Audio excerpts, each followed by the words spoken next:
Hey friends, this is your host, film critic and comedian Nate Wyckoff, and I just want to remind you to like and subscribe and go ahead and recommend this podcast slash YouTube series to anyone you think might enjoy it, or people that you just don't like and you want to see them suffer through something you think they won't enjoy. Also, go to cultandclassicfilms.com and make sure you subscribe to get cult exclusive movies delivered in special editions to your door every month for dirt cheap. That's right. Our Patreon has awesome stuff you can get every month, as well as perks and discounts at our online store. And remember, you need to do this. Otherwise, our good friend, there you go, Sergeant Kabuki Man will be after you. And just a heads up, most people that go against him end up dead in weird ways. So make sure not to do that. Here's your show and enjoy. Welcome to Cult and Classic. Welcome, friends and fiends of Cult and Classic Films podcast. As always, I am your host, film critic and comedian Nate Wyckoff. This is part 2 of our Stimulants, a JANICE.CLICK double feature extravaganza.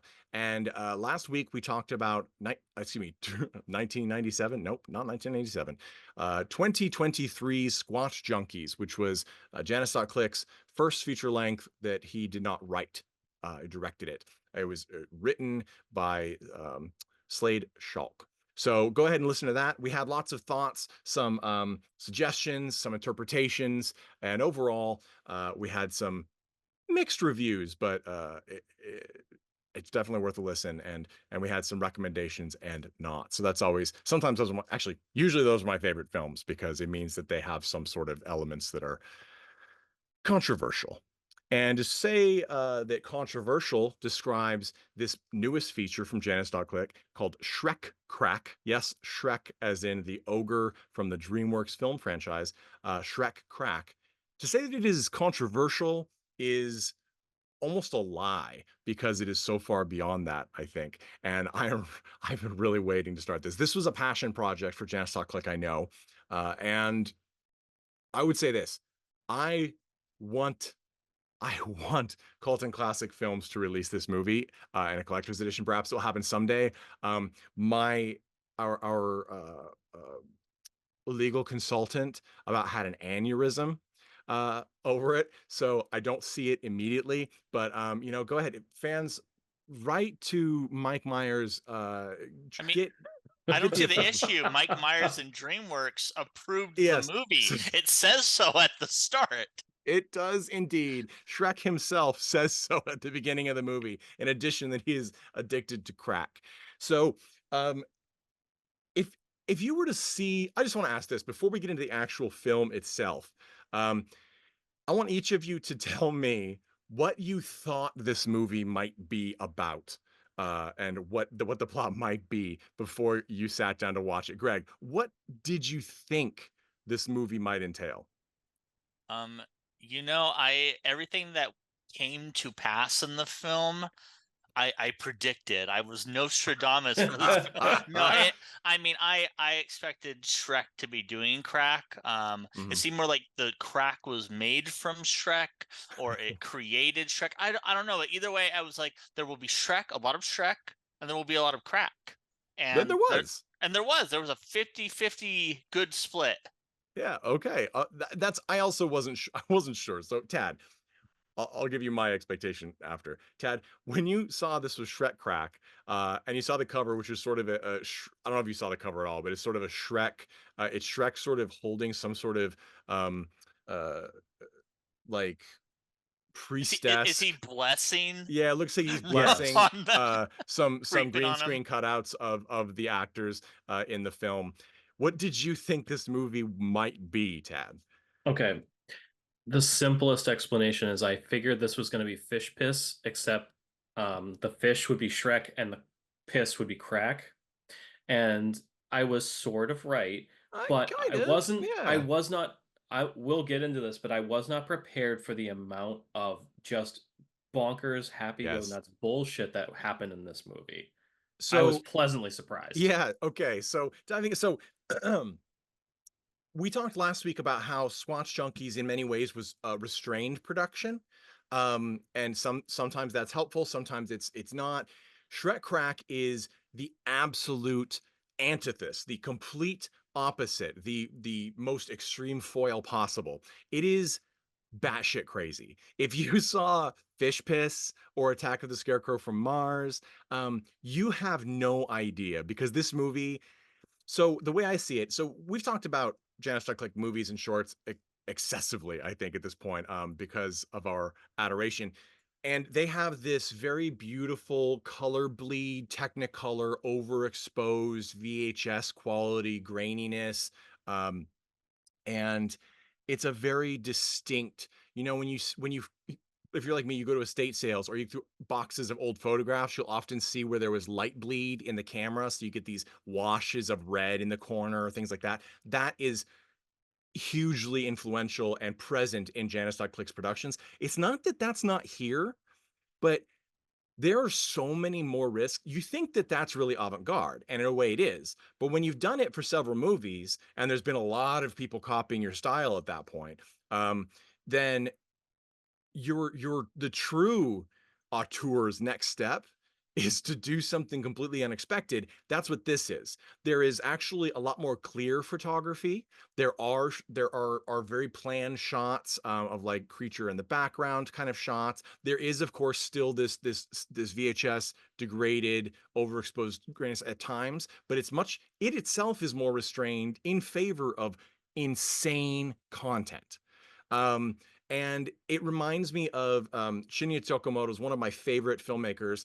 It reminds me of when he went from the awesome, if you haven't seen it, for God's sakes, go see it, black and white Tetsuo Iron Man film, to when he did the sequel, Tetsuo 2 Body Hammer, as it's known here. He did, instead of black and white, he said, well, I'm going to wash everything in almost solid colors. And he did. Different scenes are literally different colors. And it was unexpected, because his black and white cinematography was so lauded. It was so beloved. And it was, you know, it was like Edgar's Lighthouse, right? It was just really, really a part of the film. And then when he totally is like, no, I'm going to do this, it actually worked. In this critic's view, it worked so much better than had he decided to retread, right? In a way, that's what this movie does. It opens with first, it opens with a lot of trailers. This is a short feature, unlike Squatch Junkies, which ran sort of a commercial length of about, with a short in front, about an hour and 33 minutes. Squatch Junkies has about 9 minutes of trailers at the beginning, and then it runs for about 50 minutes on the dot, which is actually also an old school runtime for a shot on video feature. And then it became more common to have minimum of an hour. So this movie's insane. It also features the first case, I think, of any sort of naughty sex appeal of any of the JANICE.CLICK films. In Fish Piss, we have a topless fish monster played by, it might be Janice themselves, but it really doesn't qualify. And in this, we have I believe Miss Reifsteck, but I could be wrong. No, it isn't. I forget who the name is of the again.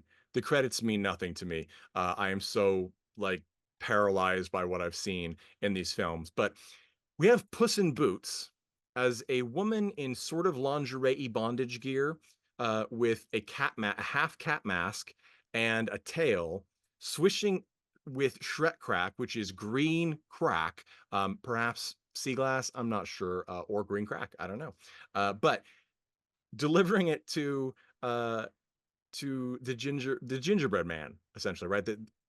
So you have characters represented, characters from the Shrek film represented in the movie as people, in a sort of almost Tarantino-esque drug farce.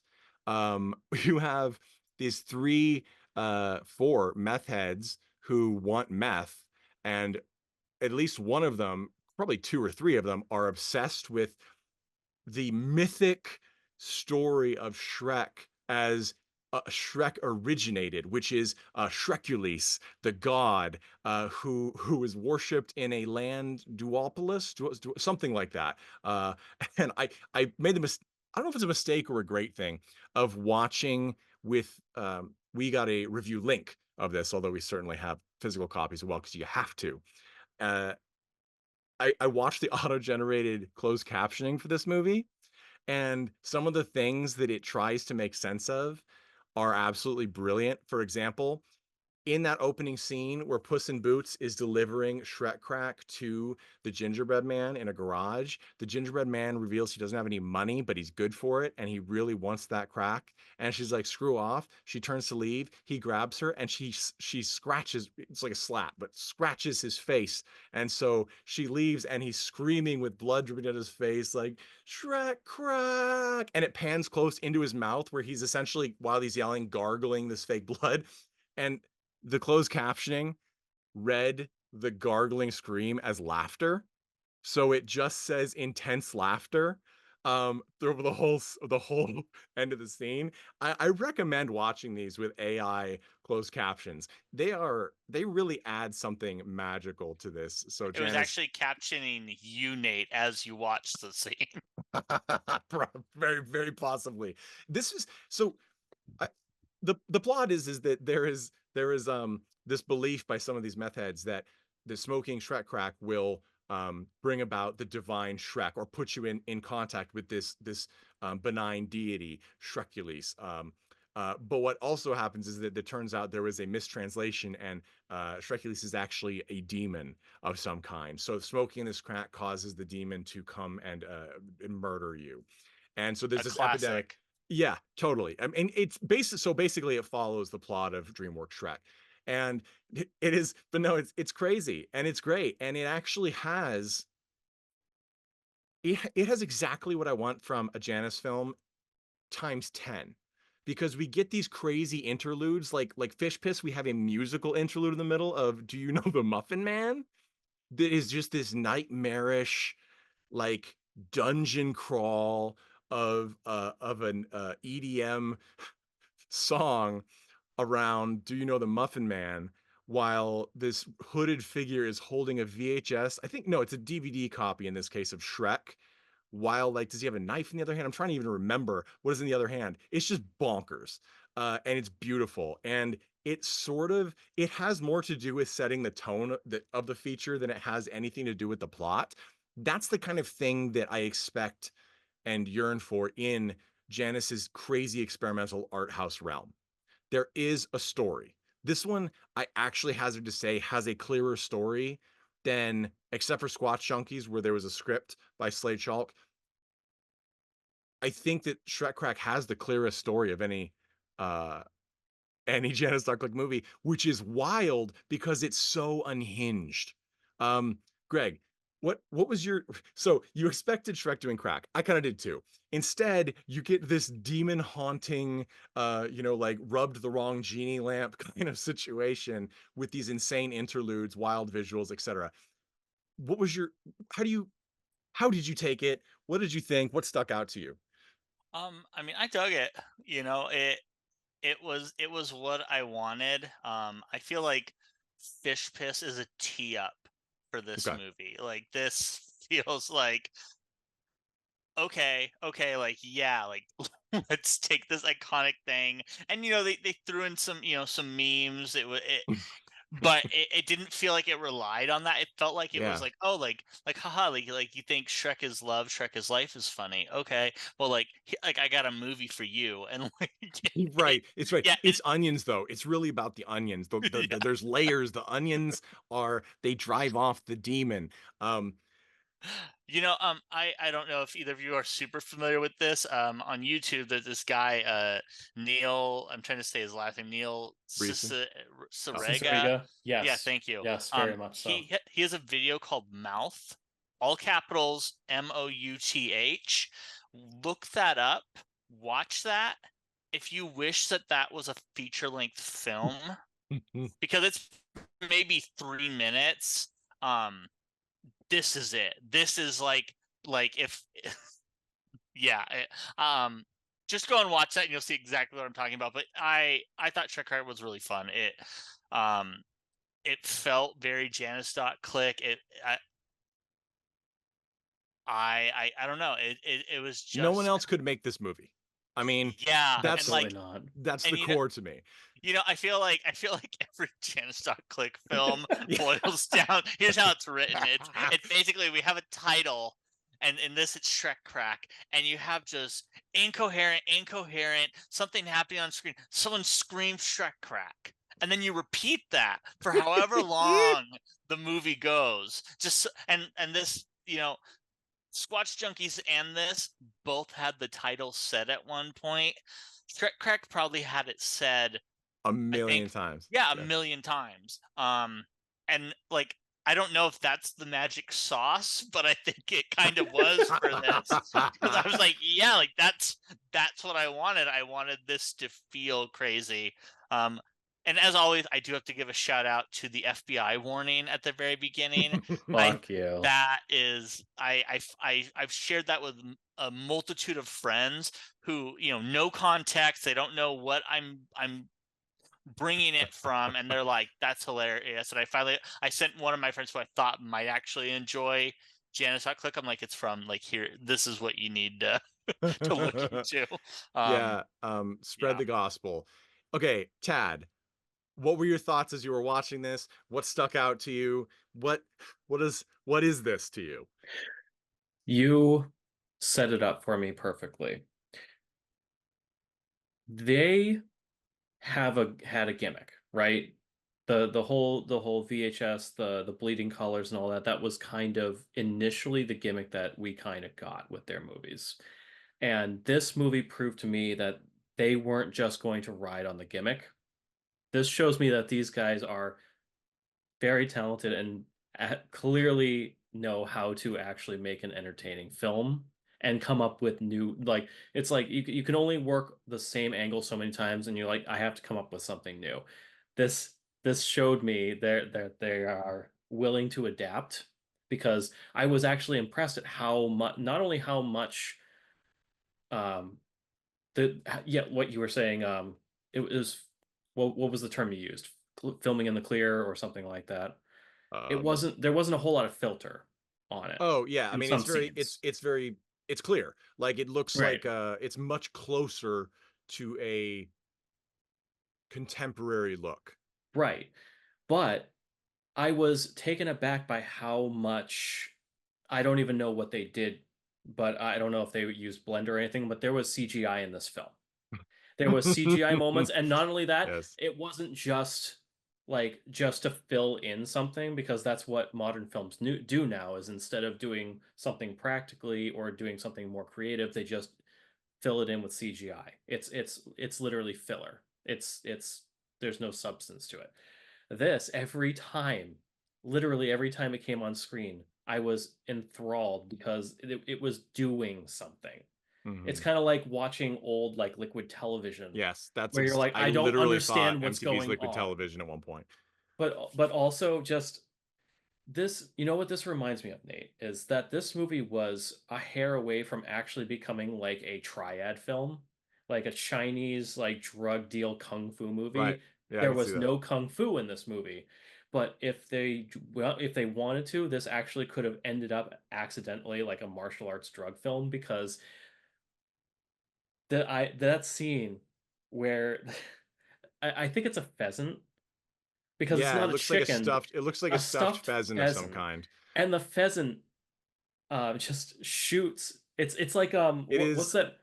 What is the movie where it's like he busts in the door? It's like, hold it there, hold it right there. I need drugs, and he starts just shooting away. Oh, that was Adam Thorne's. It was our very first I release on a double fucking feature. love Adam that. Thorne's Assault on the Snake Men. I Yes. still show people that scene because it is one of the most, like, gut busting scenes I'd Yeah. ever seen in my That's life. This one that's one of the was, members of Green Jello in that robot yes, outfit. Yes. yes. Uh yeah. It just reminded me of that scene, because it was one of those ones where I was like, it went on pretty long, but I was still enjoying it, and then it just goes straight into just like, just the the peasant just, The end of this film, spoiler alert, literally skip ahead about 40 seconds from now. The end of this movie has who I think is the donkey character, the Argentinian drug dealer.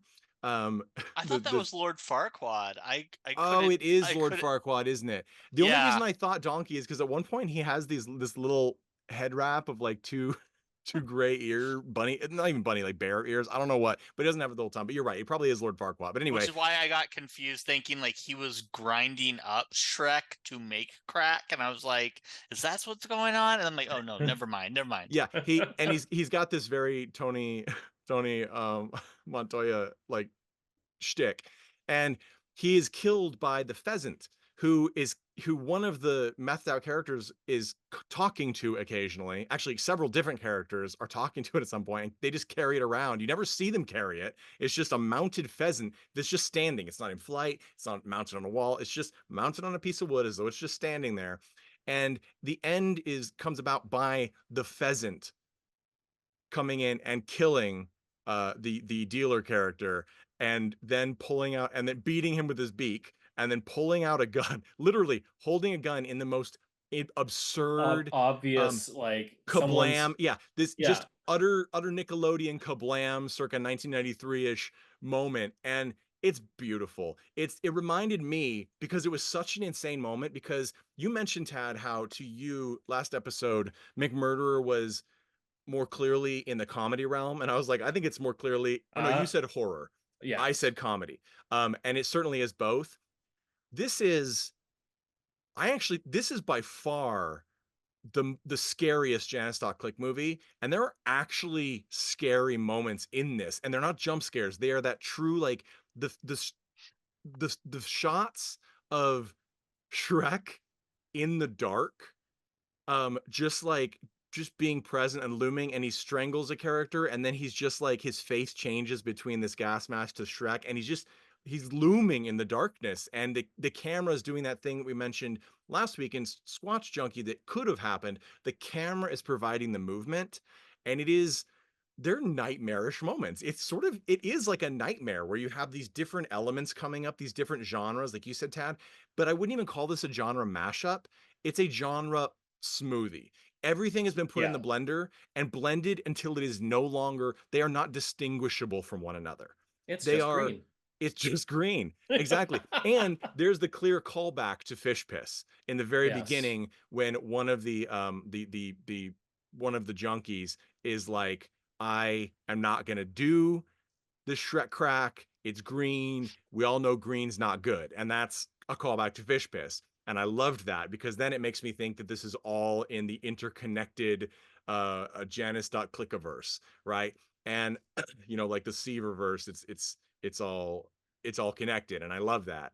Can we go back to that pheasant shooting? Yes. Because the hand comes in, and I mean, you don't see it, but you know what the trick is. Yeah. It's a camera angle It's a thing, forced etc. perspective. Yeah. Yeah. And the gun is coming, and I'm like, wow, that's really well done. Like, I can't see the hand, and then the finger like pokes It out, just and comes. I'm like, and I felt like, now I'm thinking about it, I'm like, was that intentional? Because it seemed like when you've seen this joke before, but like they did it in Jim Carrey's The Grinch, where he pulls the sheet off of the dining table and everything stays, but then he comes back and he just fucking starts knocking everything off the table. It felt like that, where they're like, I can do a really good forced perspective shot, and then Fuck like you. and here's my hand. It's a cinematic troll, Yeah. I agree with you. I think this movie has, so we talked about, Tad, we've all talked about this, but I especially remember talking about it when we reviewed Glenn Danzig's second feature. What was it even called? Death Rider in the House of Vampires. In the House of Vampires, yes. Death Rider in the House of Vampires. One of the things that was successful in it is that everybody seemed to be having a good time. Yes. Especially Danzig, which was awesome, because especially Danzig. And that was really cool. And it helps, right? It actually really does help to watch people who are having fun. And this movie, it is the only time in JANICE.CLICK, and it's many times, that characters in this movie break face. They break character. There is on-screen laughter and smiling, like in scenes. There are people who do their lines and the scene seems to be finished, and then their eyes shift to clearly Janice or whoever's filming and looks at them for the scene to end. Like, and instead of breaking the spell of the movie, it adds to the madness. It really, really does. It feels intentional, to have left in so many of these like minor fourth wall breaks where characters laugh at a scene or a character, or they lean out of scene and come back in. Like, it's everyone It is is having a good time. it is a feature of all of the Janice.Click films, and I don't know if it's intentional, but I guess we could ask them, is there some kind of meta um aspect to all of these films, because there is so much of that in every single movie, where it's like it's always winking at you and reminding you that you are just watching a movie, and you're almost watching a like every film almost feels like I'm watching a documentary of this is what it's like to do an amateur film without actually being a documentary. It's Almost funny. every time. Yeah, it invites scrutiny. I would And love to see Janice.Click do like a noises off style film. Like, Yep. just this idea of like Janet, like them making this movie, but the movie's actually about like everything falling apart while like, and I, just take it, maybe that can be Janice.Click's like dying film, their swan song.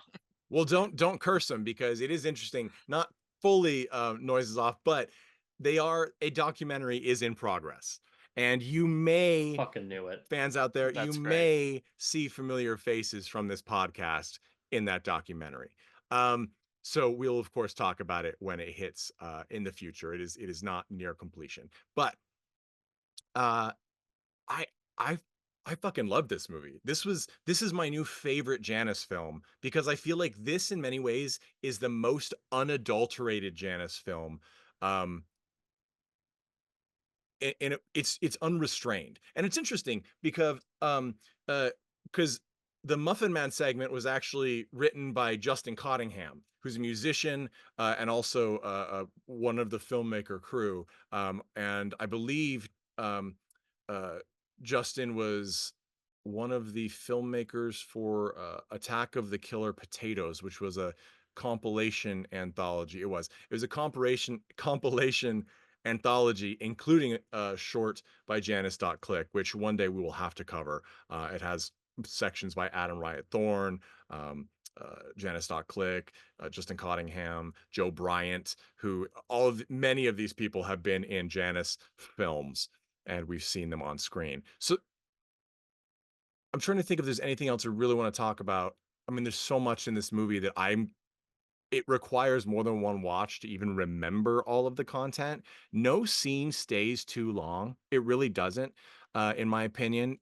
And there's so much differentiation in scenes between it. Whether you've got a full-on music break, or um, you have some really good cuts of people starting to do something, and then it cuts to literally just probably seconds later, and it works because you're literally cutting out dead time, and it's not breaking the 180-degree rule, which is where it's essentially you film a scene from one side of uh of a circle, and you don't go on the other side, because if you switch between the sides, you're gonna jack something up, right?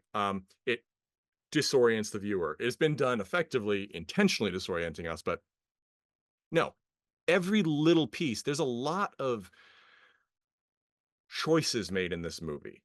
Some of them probably not intentional even, but most of them intentional, and it keeps it moving.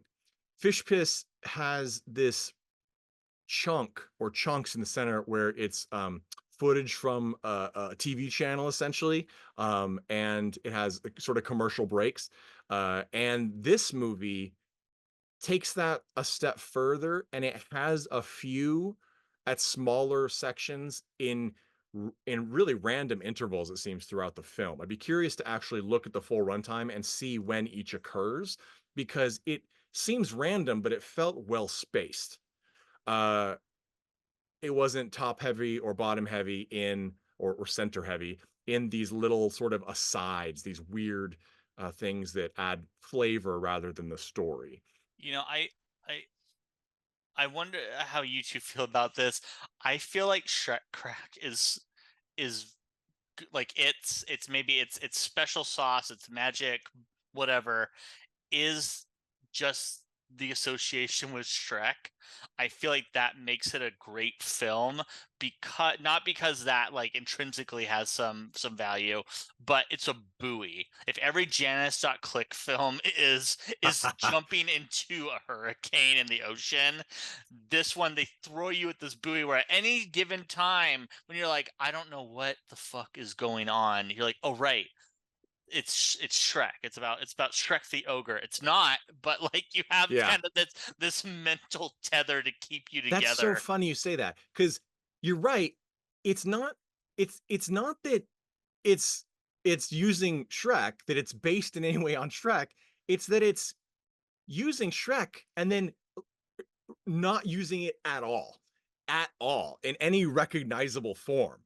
And so it's that idea of fair use where you can get away sometimes. People on YouTube try this all the time. You can get away with using parts or pre-existing content if you've the term I think in the legalese If it's is transformative enough. transformative. Yeah. And this, I think this would have a hard time getting a nationwide release from someone, because the visual there are pictures of the actual DVD covers and in this film. I mean, I it looks think like they used the font in the Shrek, font would have to so go. The title would have to go. like I bet that's copyrighted. Oh, the design is absolutely. But Yeah.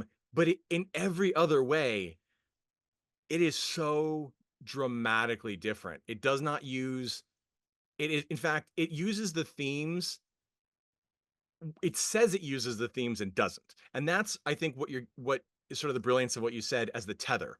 We have that to reference. Oh, this is in many ways a some sort of perverted spoof on Shrek, but instead of being a spoof or a satire, it's a complete fan rewrite. And then they William S. It's Burrowed it. Like they it's just we cut have it. Shrek at home. It And was this is Shrek at home. this is Shrek at home if you live in the Manson compound. Like it is bizarre. And the ending, which this just popped in my head because I wanted to talk about it. The ending with the pheasant, sort of, which is straight up comedic, right? Like it's a full shift from any sort of like horror to just straight up goofy, thanks killing turkey puppet kind of vibe. Um, but it reminded me, Tad, of Takashi Miike's Dead or Alive, the very first Dead or Alive movie of the three, where it is a straight Tarantino-esque Yakuza crime drama that ends, the final face-off becomes a Dragon Ball Z battle. Just spirit bombs the fuck out of the whole film. And it's just this utterly insane choice that just you think you're, as you said, Greg, you think you're tethered, and then it just cuts the tether and the wind just slams you into another thing. And it's so intentional that you can't even, that it doesn't fail. It's like how Trixie said this about somebody who had bleached hair and then just their natural hair color, like Wario mustache. And he's like, it's kind of hot because it's intentionally not matching. Like it's not a mistake or somebody who doesn't know better. They bleached just the head of their hair and left their mustache brunette intentionally. And that sort of, it sort of speaks to all sorts of things like, yeah, I know what I did.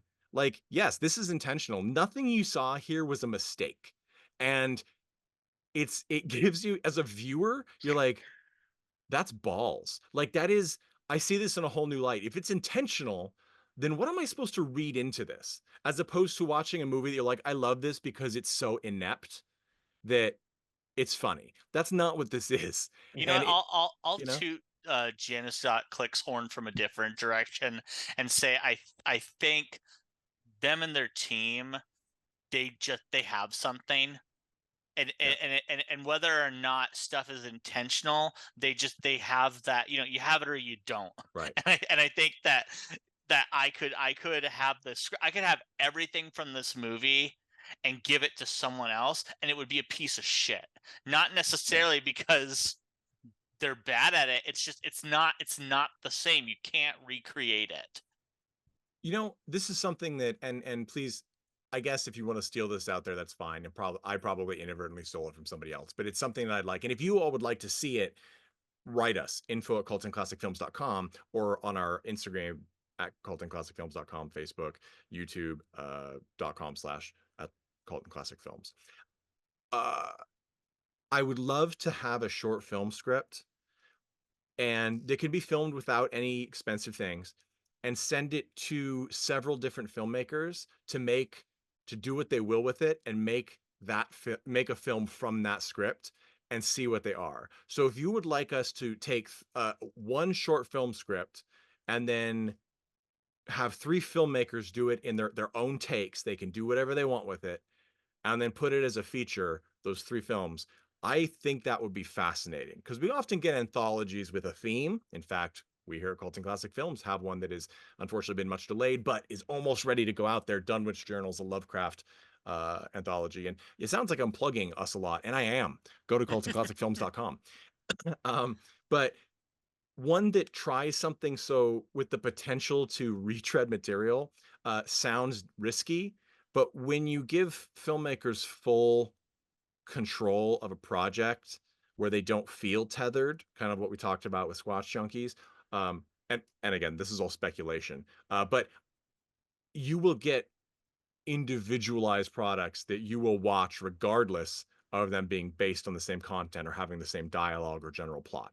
I mean, And is that not My RoboCop or similar projects? yeah, exactly. The Star Wars version where it's like, was it 200 or more different people were given one small scene from the film, and they all did it in their own, and then the whole thing was put together to as a recreation of the film, but it's so radically different because every snippet of a scene is so radically different. I love that concept, and I'd love to see.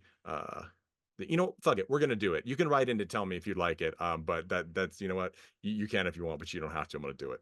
If you hate it though, write in and tell Tad. So. Tell Tad. Okay, it's all Tad's idea. That's right. And Tad feeds on your hate. So right now he's starving. He won't be here next week if you don't send some hate mail, because that's his lifeblood. He's Mr. Burns. He's Roger the Alien. He's the anti Tinkerbell. He needs that. So, all right, let's get to the recommendations. I'm going to get mine out of the way because it's obvious. I absolutely love this film. This is my favorite JANICE.CLICK film, which is saying a lot. And I think it shows that it was a passion project. You'll notice in the beginning of the film, it pans across like a huge amount of VHS copies of Shrek on a display. That's Janice's. Janice has that, and Janice collects VHS copies of Shrek. And it is just clearly and he has a Shrek tattoo. They have a Shrek tattoo that I believe has a happy Shrek wandering through the forest with his penis out, if memory serves. So it is a labor of love, and this truly shows there was no holds barred on this feature. So I recommend it. If you like avant-garde film, watch it. Whether you like it, even if you don't like it, it's gonna affect you in some way, whether visually, plot-wise, whatever. Greg, do you recommend SHREK CRACK from 2024? Yes. I mean, I don't know what else to. I mean, yeah. I feel like this is one of the few JANICE.CLICK films that I probably wouldn't, but I feel comfortable enough to be like, oh, you know what? I have some friends over. We're all drinking. Like, I got something to show you. I got some like this feels like you could double feature it with something fun. I mean, it'd be really funny to watch You this can have it, and Shrek. Yeah, that would be funny. You can do it, like, you could even, this is the kind of movie you could have on the big screen during a party, even with the volume off, and Yeah, people this will is stop and they'll be like, what? because we had a Halloween party where we put on just Shudder. For anyone not familiar, they have they have 3 quote unquote channels that are just running different types of films. We just had one of those going, and I feel like this, like, almost like is there a YouTube playlist of like films like SHREK CRACK, directors and writers and teams like JANICE.CLICK and their fellows, like that. Yeah. I feel like that it's great. It's great party material. for sure. And it's great for people like me who will actually watch it at home, Yeah. and literally like be there with a notepad, like analyzing it. Tad disappeared. Tad, do you recommend Shrek Crack? You don't? I know, we could kind of tell. Fuck no. I'm just kidding. No, Do I'm you kidding. recommend Shrek Crack? And if so, why and to who? Absolutely. Same audience as I would typically recommend, but this one does reach a little bit differently. This is remember when I used to say there's an audience for Thanksgiving? Yeah.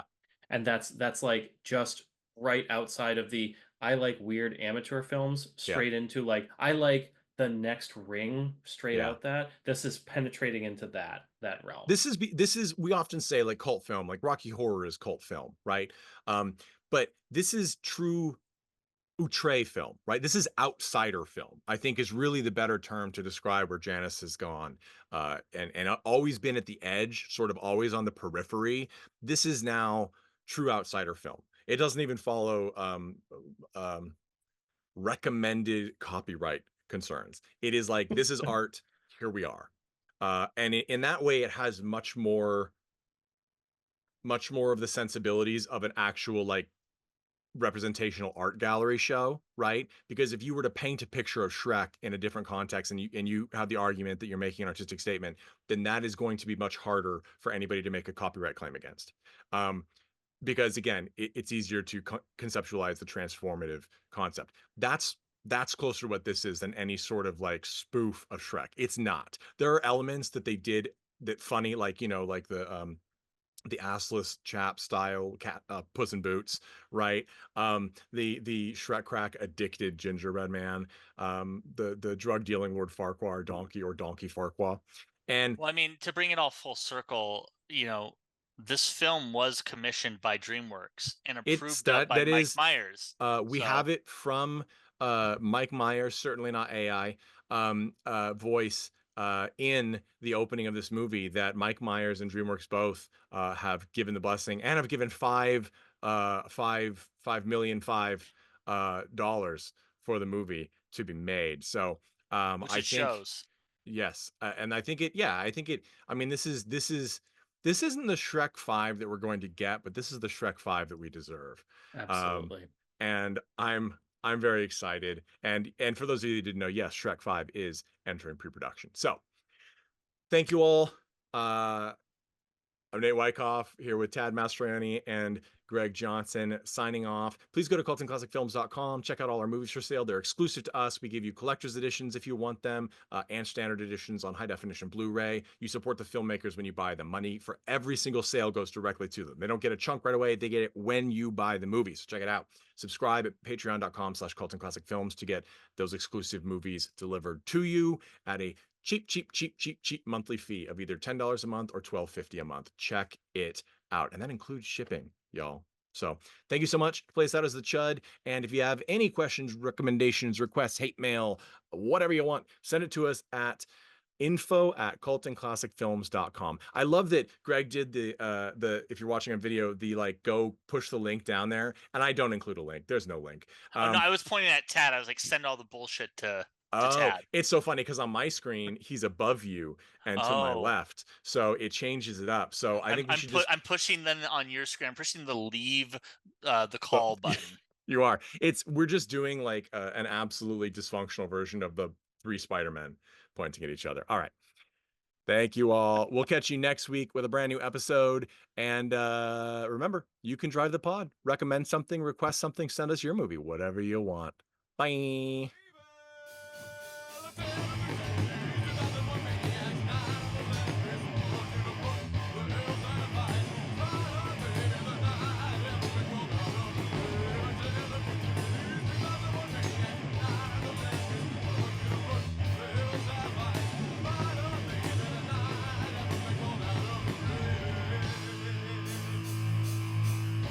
Hey everyone, thanks for listening to Cult and Classic Podcast. This podcast is important to me, but what's more important are the rights, privileges, and freedom from violence of everyone in this country and in this world. And that means supporting Black Lives Matter. If you'd like to make a donation, please go ahead and visit cultandclassicpodcast.com, where we have a list of places you can donate and help out. And please stay safe.